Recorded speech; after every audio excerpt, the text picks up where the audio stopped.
स्वामी जी, वास्तव में जो आत्मा का ज्ञान कराता है उसकी तो शब्दों के अंदर तो कोई कृतज्ञता ज्ञापित की नहीं जा सकती, क्योंकि वो अनुभव का विषय है। अनुभव बाहर नहीं रहता है, भीतर रहता है, तो वह व्यक्ति तो सम्मानीय होता ही है। इसीलिए तो हमारे अध्यात्म विज्ञान के अंदर कहा गया है कि जो अनुभवी ज्ञानी पुरुष होते हैं वो देहधारी परमात्मा होते हैं। तो वो देहधारी परमात्मा उनको क्यों कहा गया है और देहधारी परमात्मा का उनके अंदर क्या लक्षण है कि जब उनको ये सर्टिफिकेट या संज्ञा या टाइटल या उनको ये सम्मान दिया गया है। कृपया देहधारी परमात्मा के बारे में कुछ बताइए। ज्यादातर अनुभवी ज्ञानी पुरुष को देहधारी परमात्मा इसीलिए बताया गया है, इस एंगल से बताया गया है कि देह अनुभवी ज्ञानी पुरुष ही अनन्य होते हैं। क्या होते हैं? अनन्य। क्योंकि उन्होंने खुद का अनुभव किया है और वो मार्गदर्शन दे रहे हैं। आज भगवान महावीर खुद केवल ज्ञान को पाने के बाद लोगों को बात करेंगे और मार्ग दिखाएंगे, और उसके जाने के बाद उनके अनुयायी भगवान महावीर के बताए हुए रास्ते की बात करेंगे। दोनों में अंतर नहीं रहेगा। तो देहधारी परमात्मा का मतलब ये नहीं है कि शरीर परमात्मा है, मगर शरीर के अंदर जब परमात्मा प्रकट हो गया है तो वो परमात्मा प्रकट करने का, अनुभव करने का मार्ग आपको बाय फैक्ट विथ एक्सपीरियंस बता सकते हैं। इसमें इफ एंड बट नहीं आते हैं, ये इंपॉर्टेंट बात है। बाकी सब लोग उनकी बताई हुई बातों को बताएंगे जरूर शब्द के रूप में, मगर इंपॉर्टेंट बात यह है, ट्रेजेडी वहां शुरू होती है कि उन्होंने खुद ने भी अनुभव नहीं किया है। तो इसकी बातों को हम प्रमाण कैसे माने? अगर इतना सरल और सिंपल होता तो खुद को अनुभव हो गया होता, मगर ऐसा नहीं। तो उनके पास अच्छा प्रेजेंटेशन है, अच्छे शब्दों का इस्तेमाल करता है, ज्ञानी पुरुष की बातों को, अनुभवी पुरुष की बातों को एज इट इज प्रेजेंट कर सकता है, वो अच्छी बात है। पर इंपॉर्टेंट ये है कि अच्छी बातों को प्रेजेंट करने से भी खुद को अनुभव नहीं होता है, मतलब देयर इज सम मिसिंग। तो ये मिसिंग कौन बता सकता है? अनुभवी ज्ञानी। तो इसीलिए देहधारी परमात्मा का मतलब वो परमात्मा है नहीं, परमात्मा की अनुभूति है। अंदर परमात्मा प्रकट हो चुके हैं, तो ये बात है। तो इसीलिए ज्ञानी पुरुष को देहधारी परमात्मा बोलना मतलब शरीर कभी परमात्मा नहीं हो सकता है, किसी का भी नहीं हो सकता है, मगर क्योंकि अनुभव हुआ इसीलिए उसको देहधारी परमात्मा बोलते हैं। अभी देहधारी परमात्मा बोलने के बाद ही अनन्य शब्द लागू होता है। अनन्य कि अभी जब अनुभवी आपको मिल गया तो बाकी बिन अनुभवी पुरुष की बातें कितनी भी अच्छी क्यों ना हो सुनने में, मगर प्रमाण ये है कि बोलने वाले को अनुभव नहीं है तो उसके शब्दों की कीमत नहीं है। इंपॉर्टेंट बात यह है, आप समझे? एक साइंटिस्ट अपना अनुभव पेश करता है और वही बातें एक ऑरेटर पेश करता है, तो ऑरेटर की बात तो अच्छी होगी। जो ऑरेटर, साइंटिस्ट ऑरेटर, वो तो सिंपल बताएंगे कि ऐसे ऐसे प्रयोग से ऐसा हुआ, और वही बात को ऑरेटर इतना ऑर्नामेंटल बताएंगे, लोग सुन के प्रभावित हो जाएंगे। मगर इंपॉर्टेंट बात यह है कि ऑरेटर को खुद को भी अनुभव नहीं, तो that is a minus point. इसीलिए उसको अनन्य नहीं बोल सकते, ऐसी बातें दूसरे भी कर सकते हैं। Now you understand? तो अनन्य का मतलब होता है ये, और इसीलिए ज्ञानी पुरुष को देहधारी परमात्मा बोला जाता है। और आपको जहां तक आपका अनुभव नहीं होता है खुद के परमात्मा का, वहां तक उनके बताए हुए रास्ते पर चलना चाहिए, और क्वेरी है तो पूछ लेना चाहिए। तो इसीलिए ये देहधारी परमात्मा बताया, और कोई असैद्धांतिक बात कहने का मतलब नहीं था। मगर मैंने कहा कि लोगों को देहधारी परमात्मा को अलग रूप में देख लिया। क्या देख लिया? अलग रूप में, कि व्यक्ति ही परमात्मा है ऐसा मान लिया, ये गलती हो गई। और इसीलिए व्यक्ति को ही भगवान बना दिया, ये गलत हो गया।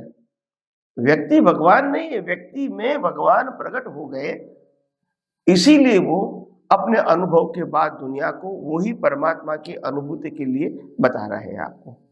और अनुभव के आधार से ही उनकी बातों को प्रमाण बोला जाता है। क्या बोला जाता है? प्रमाण। अगर अनुभव के बिना मैं अच्छी बात करूंगा तो प्रमाण नहीं कहेंगे, good knowledge and good presentation कहेंगे। मगर पावर नहीं होगा क्योंकि बोलने वाले को अनुभव नहीं है। तो ये बातें सामान्य व्यक्तियों को समझ में नहीं आती और लोग शब्दों से प्रभावित हो जाते हैं और फिर बाद में अपनी दृष्टि है वो वहां मोड़ देते हैं। तो आप समझो कि जिन व्यक्तियों की बातों को मैं अट्रैक्ट हो गया हूं, इनको खुद को अनुभव नहीं हुआ है, तो मैं सही रास्ते पर उनकी बातें सुन के कैसे जा सकता हूं? नहीं जा सकता। ये बातें सुनने वाले को समझ में नहीं आती है। समझ में आया? इसीलिए कहते हैं कि महापुरुषों की, अनुभवी पुरुष की बातें सहज, सरल और सुगम होती है, ऑर्नामेंटल या डेकोरेटिव नहीं होती, क्योंकि उसको बताने की जरूरत ही नहीं है ना। वो अपने, देखो, वो ये नहीं कहना चाहते कि मेरी बातों, मेरी जो स्पीच है वो स्मार्ट है, वो ऐसा नहीं बताना चाहते। वो कहते हैं मेरी स्पीच जो है वो परफेक्ट है। क्या है? Perfect. That is the important thing. तो स्मार्ट होना वो डेकोरेटिव भाषा है, परफेक्ट होना वो सैद्धांतिक भाषा है। और सैद्धांतिक भाषा वो ही बोल सकता है खुद को रियलाइजेशन हुआ है। तो इसीलिए यहाँ लोगों की मिसिंग लिंक हो जाती है और लोग बाह्य क्रियाओं से, बाह्य शब्दों से, बाह्य अवस्था से प्रभावित हो जाते हैं और फिर व्यक्ति को ही भगवान मान लेता है। तो ज्ञानी पुरुष का उद्देश्य व्यक्ति को भगवान न मानने का है, न मनवाने का है। और इसीलिए दादा भगवान ने खुद ने कहा कि ज्ञानी पुरुष देहधारी परमात्मा है, मगर फिर भी उन्होंने कहा कि दादा भगवान मैं नहीं हूं, मैं तो एम पटेल हूं, जिसके माध्यम से ज्ञान वहन होता है। मगर दादा भगवान तो ज्ञान दर्शन चाइट रूप अंदर है, जो ये एम पटेल से उनका कोई डायरेक्ट कनेक्शन नहीं है। ये एम पटेल खत्म होने के बाद भी वो तो रहेगा, मगर क्योंकि अनुभव है और वो अनुभव का रास्ता दिखा रहा है एम पटेल के माध्यम से, तो एम पटेल को आप अभी देहधारी परमात्मा मानो, मतलब अभी अनन्य शब्द आ गया। क्या आ गया? अनन्य। और अगर आप बिन अनुभवी पुरुष की बातें मानोगे, समझोगे, उसमें डीप जाओगे, दे क्रिएट द कंफ्यूजन, क्योंकि प्रमाण नहीं है। ये बात होती है, वो सही है, ये सही है, कंफ्यूजन, ये बात होती है। तो इसलिए मैंने बहुत बार कहा है, हमारे एक भाई साहब जो थे वो रजनीश सिंह को मानते थे, हमारे घर के बगल में रहते थे पार्टी। उन्होंने दादा भगवान के पास ज्ञान लिया था। उससे पहले 20-25 साल वो रजनीश सिंह के परिचय में रहे थे, आश्रम में भी जाते थे, माला भी पहनते थे और बैंक का रिटायर्ड मैनेजर अभी है, अभी भी होंगे शायद 80+। तो वो मेरे घर पे आते, मेरा घर उनका घर बहुत नजदीक था। तो एक बार उन्होंने जान लिया कि मैं यहाँ रहता हूँ, तो वो कहते थे आप घर पे हो तो मेरे को फोन करना। और मेरी माता जी की वजह से मेरे को ज्यादा घर पे रहना पड़ता था, तो उस समय मेरे को मिलने के लिए आते थे, मैं भी उनके घर पे जाता था, बहुत वॉकिंग डिस्टेंस था। तो मेरा कहने का मतलब यह है कि वो भी खुद प्रभावित थे रजनीश जी से। And Rajneesh ji, Acharya Rajneesh ji is good orator और फिलोसोफर भी थे, उसमें कोई क्वेश्चन भी नहीं है। मगर उन्होंने कभी ये नहीं कहा कि मेरे को आत्मा का अनुभव हुआ है। और उन्होंने जब अनुभव नहीं हुआ है तो वो कितने क्लियर थे, रास्ता भी नहीं बताया। उन्होंने कहा रास्ता आपको स्वयं ढूंढना पड़ेगा, ये उन्होंने कहा। और अनुभवी ज्ञानी पुरुष ऐसा नहीं कहेंगे रास्ता आपको ढूंढना है, रास्ता मैं बताऊंगा, अनुभव आपको करना पड़ेगा। चलना मगर आपको। हाँ हाँ भी आप समझे, तो उन्होंने रास्ता भी नहीं बताया। तो इज गुड ऑडिटर, और हजारों लाखों पत्रकार पढ़े लिखे लोग भी अट्रैक्ट हो जाते थे उनकी बातों से। इसीलिए is good auditor, good philosopher, उसमें कोई क्वेश्चन नहीं। फिर भी अनुभवी नहीं है, इसीलिए उन्होंने रास्ता भी नहीं नहीं बताया। बताया।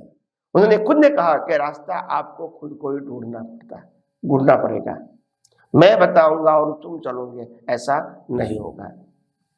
तो इसीलिए ये सब बातें हमको अपने विजन में होनी चाहिए, ताकि हम अनुभवी ज्ञानी पुरुष का मैक्सिमम लाभ उठा सके अपने विजन को क्लैरिटी करने में, और अपने पुरुषार्थ को और पावरफुल बनाने के लिए। जब अनुभवी ज्ञानी पुरुष के पास जब अन्य भाव नहीं आएगा, तो फिर ये कंफ्यूजन आपके जीवन में रहेगा। तो आगे आगे हम और भी बातें करते रहेंगे। स्वामी जी आपका बहुत बहुत धन्यवाद। जो अनुभवी ज्ञानी पुरुष देहधारी परमात्मा इसीलिए कहा गया है कि वो शरीर परमात्मा नहीं है, उनके भीतर शुद्ध आत्मा जो है वो आंशिक रूप से प्रकट हुआ है, कुछ अनुभूति हुई है, कुछ एहसास हुआ है, कुछ स्पर्श हुआ है, वो रास्ता प्राप्त हुआ है, वो रास्ता बताने वाले हैं। तो रास्ता बताने वाले होने के कारण उनको देहधारी परमात्मा कहा जा सकता है, क्योंकि उनके पास में अनुभव है। आपने बहुत जो डाउट है उसका क्लैरिफिकेशन किया।